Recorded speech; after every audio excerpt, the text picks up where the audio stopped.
What's up, everybody? I'm back. Time to break down UFC 299. We're going to do a lot of fights, not just the main card this time.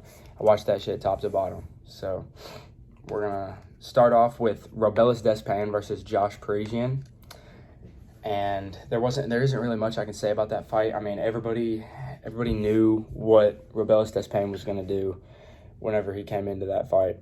They knew that Josh Parisian didn't stand a chance, but then there were still people commenting on Josh Parisian's Instagram like, oh man, shoot a takedown, you'll be fine. Nah, I mean, I'd say he's trying to take down defense just a little bit, you know? Like, Robelis Despain, bronze medalist in Taekwondo.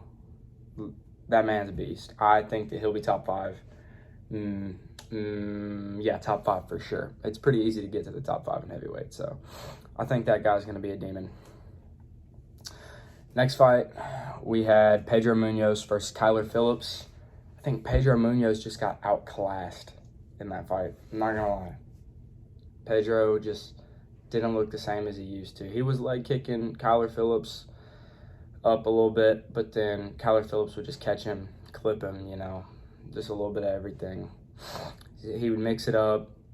Pedro didn't look like the same person he did stepping in there, and I think that was a good way for Kyler Phillips to get back into the rankings because he's already been ranked once, but this is a good way for Kyler Phillips to get back into the rankings. So, moving on up the card, we had Mateusz Gamrot versus Rafael dos Anjos.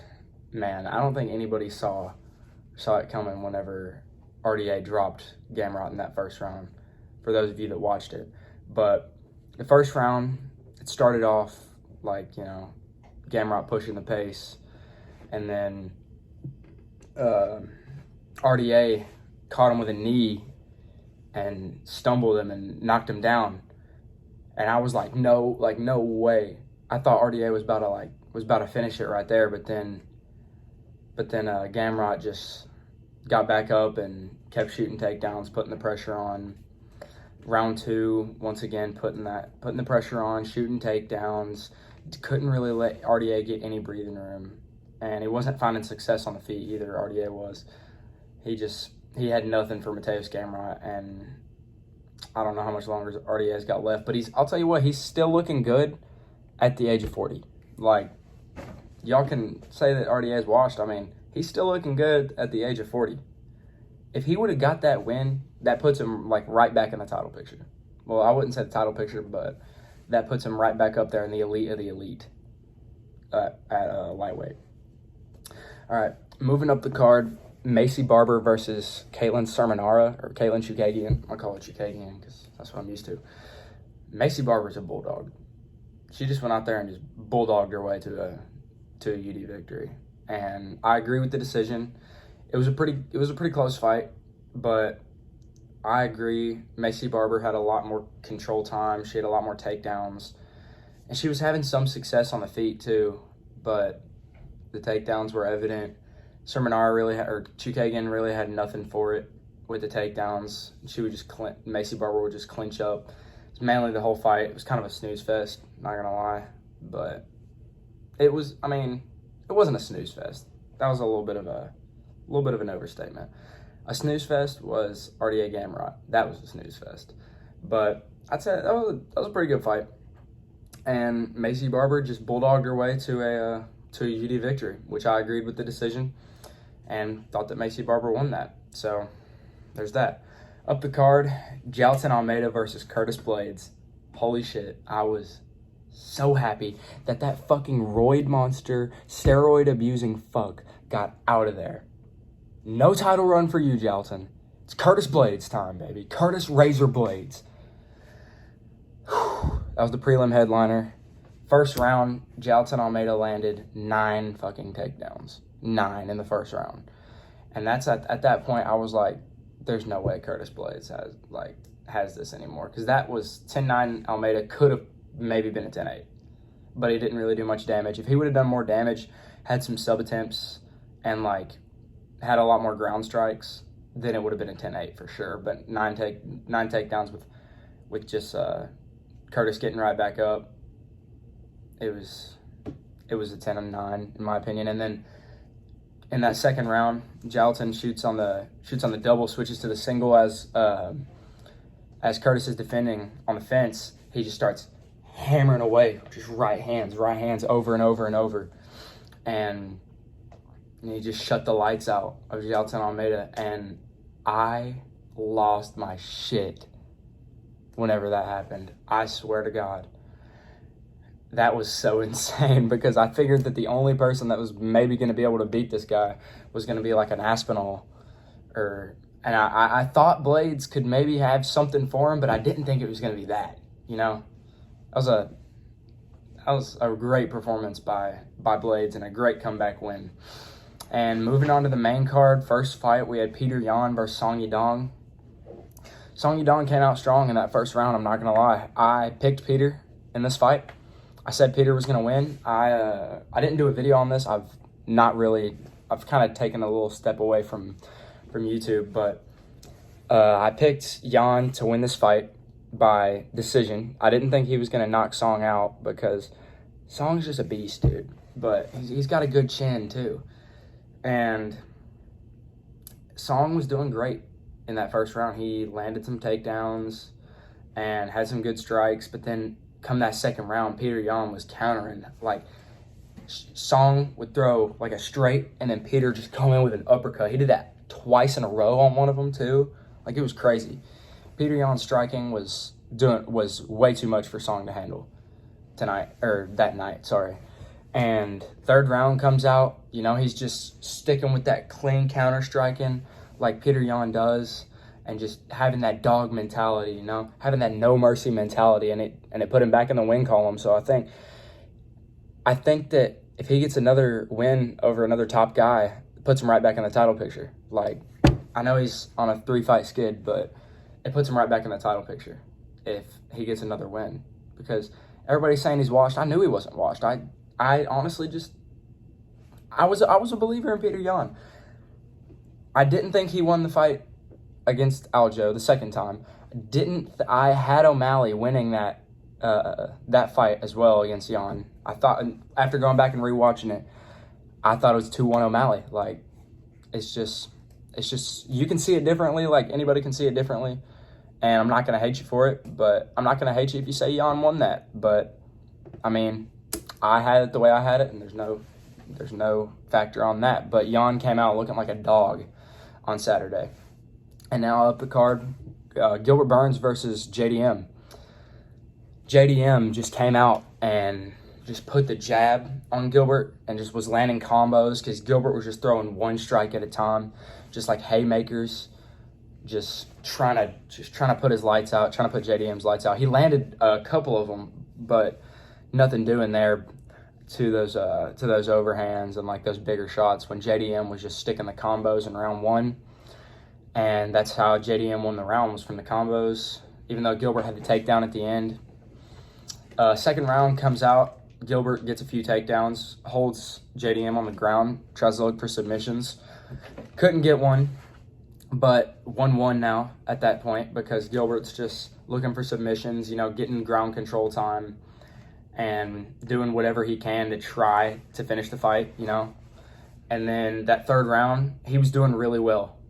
And I thought that JDM was going to lose after seeing that second round and his grappling like that.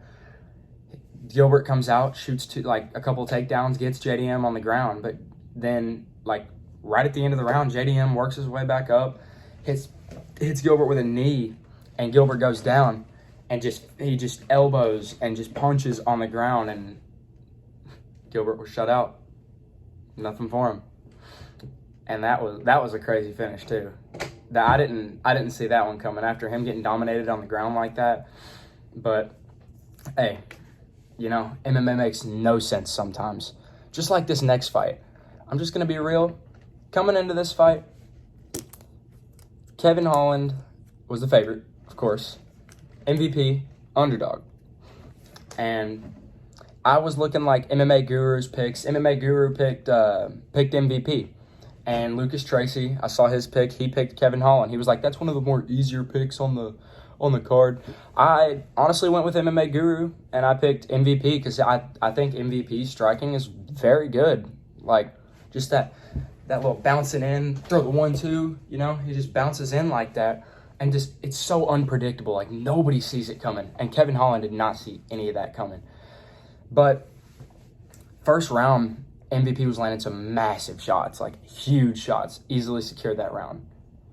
And then round 2 comes out, and Kevin Holland is doing a little bit better, but he's still getting clipped on the feet until he takes MVP down and almost cinches in the rear naked choke. It was under the chin and everything. He just didn't have the right angle on it. And I was like, no way. If Holland can really pull this off after getting dominated like that in that first round, then that would be crazy.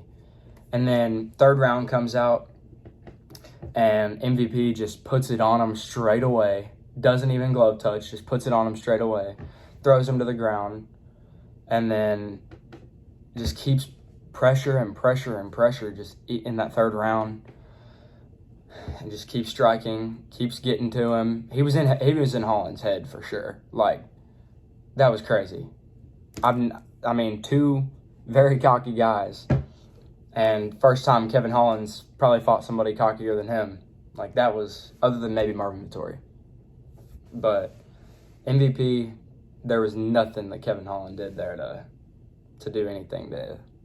There was nothing that Kevin Holland did to do anything to MVP except go for that one rear naked that he could have won with, but just didn't, you know. And then moving on to Dustin Poirier versus Benoit Saint Denis. I'm not going to lie, I picked Benoit in this fight. I thought that the newcomer was going to come in, and I thought he was going to submit him. I thought he was going to submit Poirier. We've seen Poirier get submitted before by Oliveira, Habib. But those guys are way more superior grapplers than Benoit Saint Denis. But BSD was doing really good in that first round, getting a lot of takedowns. Like, that control time was getting up. He cinched in the body triangle closer to the end of the first round. And, I mean, it was a scrap. I'm not going to lie. He was pressuring him. He was going in with that, I'm going to come in here and see who breaks first. Like, that man is a demon, Benoit. And then in that second round, Poirier comes in, throwing that dirty pocket boxing, and you don't want to box in the pocket with Dustin Poirier. And we saw how that turned out. Benoit got his lights shut out. I lost my shit when that happened. That was so crazy. But I got that pick wrong, and I'll admit that I got that wrong. Thought Benoit was gonna go out there and choke him out, but Poirier proved that he still had it in him. So credit to Dustin Poirier, and I'll never doubt you again. And moving on to the main event, Sean O'Malley versus Marlon Chito Vera 2. Sean put on a fucking clinic. An absolute masterclass against Chito Vera. After seeing Chito, after that fight, like, in that post-fight presser, the post-fight interview, he didn't look like he even deserved to be there. Sean made him look like a B-leaguer, like a rookie. Like, that was honestly one of the greatest striking performances I think I've ever seen. Like, it was so crazy. Sean, and that knee that he ate from Sean, that Chito ate from Sean, nobody else on this planet could have eaten that. Like, I'm telling you, I could hit with that knee. I'm probably dead, honestly. I'll probably die. But Chito's just a dog, man. He's just a tough motherfucker. And he just comes out there and he gave it everything he had, but Sean just was way too much for him. And Sean proved that first win was a fluke. Man, I hate to see Chito like that, though. I really do. Like, I hated seeing Chito get dominated like that, get absolutely clowned, like made it look like he shouldn't be there. Like 50-45, 50-44, that's rough, man. You're a top 5 in the world UFC fighter. You talked all that shit coming into this, saying you're just gonna beat his ass again, and then you got absolutely schooled. I would have loved to have seen him get the knockout, though, or Sean get the knockout, but Cheeto's just got too good of a chin on him, man. And Sean O'Malley calling out Ilia Topuria in that post-fight presser, or in the post-fight interview. I don't think that fight should happen next. I think that y'all might disagree, but no, I do not think Sean should fight Ilia Topuria next. I think that he should fight Merab probably and stay in his weight class. Unless the UFC does make that Topuria fight, then they should do Merab and Sandhagen for the interim belt. I know that would be Sandhagen's second attempt at it, but I just think that there's too many contenders lined up right now for O'Malley to move up to 145, and I think that Ilia should also stay in his weight class right now and fight the contenders like Max Holloway. He needs to fight Max Holloway. Ilia does. And Sean needs to fight Merab, and if he gets through Merab, go fight Sandhagen. That's a fight I'd love to see, is Sean and Sandhagen. But I guess we'll see what the UFC does. So I'll catch you on the next one.